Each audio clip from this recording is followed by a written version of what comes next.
వెంకటేశ్వర స్వామి ముడుపు అంటే ఏంటి, అది ఎలా కడుతారు, ఈ వీడియోలో తెలుసుకుందాం.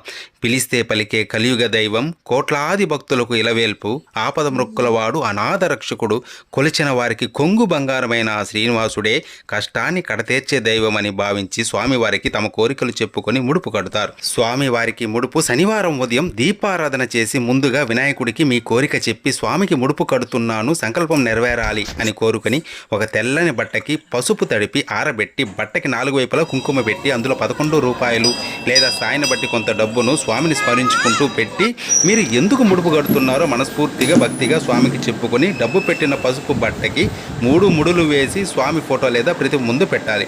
కోరిక తీరాక ముడుపుతో దర్శనానికి వస్తానని ముందే స్వామికి మాట ఇవ్వాలి. స్వామి అష్టోత్తరం గోవిందనామాలు ప్రతిరోజు చదువుకోవాలి. కోరిన కోరిక తీరిన తర్వాత స్వామి దర్శనం చేసుకొని ముడుపుతో పాటు కొద్దిగా వడ్డీని కూడా కలిపి స్వామిని తలుచుకుని ఉండిలో వేయాలి.